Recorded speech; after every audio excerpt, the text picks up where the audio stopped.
Halo Sobat WK dan juga Tribuners serta Warta Kota Network. Nadiem Makarim, mantan Menteri Pendidikan Indonesia, divonis 10 tahun penjara dan denda 1 miliar rupiah atas kasus pidana korupsi pengadaan Chromebook selama ia menjabat menjadi Menteri Pendidikan.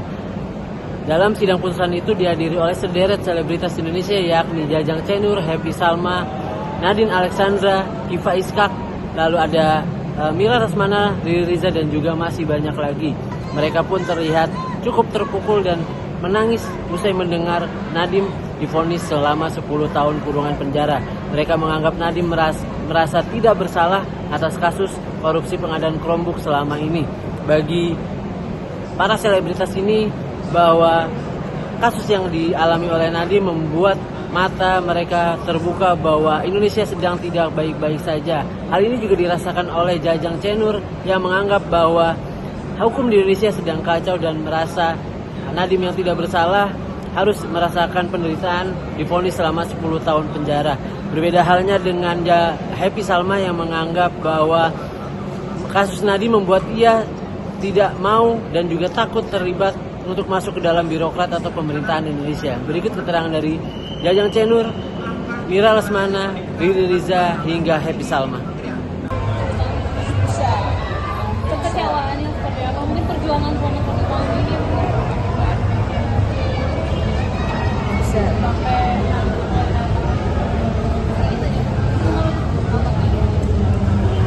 negara kita, pokoknya hari ini kita semua berduka lagi. tapi merasa kecewa nggak sih dengan tuntutan 10 tahun itu cukup berat Mbak Mira? 10 tahun cukup dari seperti apa Bang? Mungkin ada rasa kekecewaan nggak dengan putusan dari Kalau kecewa pasti ya, maksudnya kita udah bisa merasakan sejak pertama kali semua dibacakan, tapi ujungnya sepertinya semua pasti tidak bisa membayangkan ini bagaimana. Dan ini satu kenyataan yang tadi sepertinya ditutup aja gitu. 10 tahun putusan dengan sekian banyak konsekuensi lainnya secara finansial, itu seperti menutup semua jalan bagi kita. Jadi itu aja sih sementara yang saya bisa rasakan. tapi sampai emosional Ya pastilah, pasti kita semua sangat berempati, bersimpati pada keluarga, pada semua perjuangan yang sebenarnya sudah diucapkan dengan baik. Ada tadi satu hakim yang dissenting opinion dan menguraikan dengan baik sekali bahwa sebenarnya apa yang dilakukan Nadiem itu punya alasan yang sangat kuat dan dia tidak pantas gitu untuk dijadikan terdakwa dalam kasus ini. Mas Riri, melihat kasus Nadiem jadi kayak ada rasa ketakutan untuk bisa ada kontribusi kepada negara nggak sih Mas Riri? Oh kalau itu kan silakan diuji sendiri, dinilai sendiri, udah pasti ya. Oke, makasih Mas Riri. Makasih Mas Riri. Tahu untuk Mas Nadiem, ibu yang Iya, menunggu. enggak benar sama sekali. Enggak benar kena Nadiem, enggak benar sama sekali. Dan ya maaf deh, itu hakimnya enggak benar. Tidak, enggak benar aja. Indonesia mesti lebih kuat dari itu. Kecewanya berat seperti apa? Kecewanya kenapa? Kecewa. Kecewaannya seperti Iya, apa? karena Nadiem enggak salah, dia dibikin salah 10 tahun pula. Enggak benar deh hakimnya. Bu Jajang, melihat kasus Nadiem seperti ini jadi kayak ada rasa ketakutan untuk bisa berkontribusi kepada negara nggak sih Bu Jajang? Pasti Indonesia udah lagi nggak benar. Indonesia lagi kacau, lagi nggak benar. Kita nggak bisa ngapa-ngapain. Yang penguasa aja yang bisa ngapa-ngapain. Kita nggak. Ya, makasih Bu Jajang.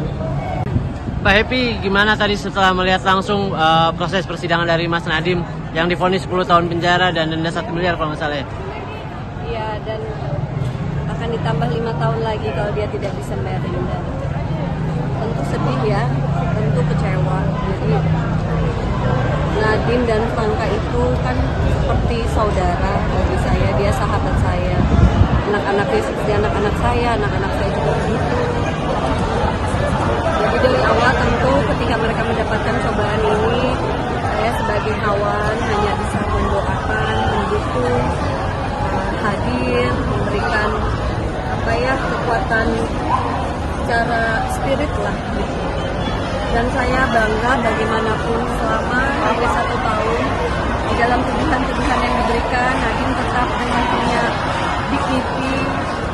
sudah membela diri dengan sangat baik, dengan sangat terhormat. Tapi di dalam prosesnya putusan hari ini ternyata ya membuat kita kecewa, sedih. Tapi entah bagaimana saya itu merasa punya keyakinan Nadiem itu punya iman yang baik. Dia cerdas dan sebagai makhluk tertinggi ciptaan Tuhan kan kita diberikan kesempatan untuk bisa membela diri kita. Jadi saya rasa putusan ini bukan akhir, masih ada banyak jalan untuk bisa diperjuangkan agar bisa mendapatkan keadilan yang seadil-adilnya. Yang benar diberikan kebenaran, yang salah juga diperlihatkan dengan bukti. Itu aja sih.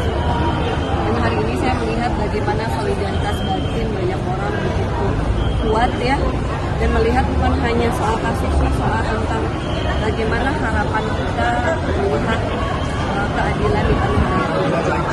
Banyak sekali rekan artis yang datang mungkin setiap sidang ya Mbak Happy, atau mungkin di awal sidang dan di akhir sidang ini mendukung Mas Nadiem. Itu seperti apa sih memang koordinasi Mbak Happy dan juga rekan artis yang lainnya? Untuk kita bergerak hati memberikan dukungan kepada orang lebih dari yang lainnya, harus datangnya dengan hati yang dalam sekali. Untuk kita gitu, itu nggak bisa dipaksa kalau memberikan dukungan, memberikan support, memberikan kasih gitu. Jadi entahlah mungkin bagaimana Nadiem begitu terbuka menyatakan cita-citanya dia memimpin bangsa, menjadi pemimpin gitu ya, menjadi seorang menteri gitu. Terus bagaimana naif, dia merasa dirinya naif juga, dia memperlihatkan bahwa dia juga tidak sempurna, tetapi dia punya cita-cita yang besar. Mungkin itu mengetuk hati banyak orang sehingga ingin bergandengan tangan, karena banyak banget juga kan generasi muda yang ingin membangun bangsa ini biar jadi nggak takut, tapi Nadiem terus memberikan motivasi. Saya rasa karena itulah dukungan satu persatu muncul. Saya beberapa kali datang, itu lemas sekali melihat proses peradilan ya, membutuhkan stamina yang panjang, butuh emosi yang stabil. Jadi ya kita kan hanya bagian kecil ya, wartawan datang ini kan lemas sekali ya, bagaimana yang menjalani gitu. Jadinya sedikit banyak mungkin semoga bisa meringankan dan juga membuat jaksa atau hakim berubah pikiran kan gitu. Tapi putusan hari ini menyatakan seperti ini, tapi semua seolah memberikan keyakinan keadilan pasti masih akan bisa ditegakkan. Ya tadi Mbak Happy juga cukup terpukul juga sampai meneteskan air mata gitu. Mungkin dampak dari melihat kasusnya Nadiem juga berdampak ke Mbak Happy, jadinya takut untuk memberikan kontribusi besar gitu buat negara ini, seperti apa sih? Ya tidak ya, namanya manusia ketika ada yang menangis, ada yang sedih, hati kita punya perasaan ya. Sesuatu yang itu kan tidak ada yang dibuat-buat, semua sedih, semua berduka, tentu kita juga terharu. Semacam itulah rasanya, apalagi kita kenal dengan orangnya begitu. Ya, jadi ada ketakutan juga nggak sih Mbak Happy untuk memberikan kontribusi besar gitu buat negeri ini? Nadiem mengatakan berkali-kali saya tidak menyesal menjadi menteri, saya tidak menyesal mencintai bangsa ini. Ya semoga mencintainya tidak bertepuk sebelah tangan kan gitu ya. Nah kalau saya yang pasti ya, saya salut sih untuk orang yang berani ya berada di birokrasi dan lain sebagainya. Oh saya jujur dulu saya tidak berani gitu. Tidak berani, tapi saya bukan berarti juga berhenti untuk melakukan apa yang bisa saya lakukan lewat profesi saya sebagai seorang seniman. Terima kasih Mbak Happy.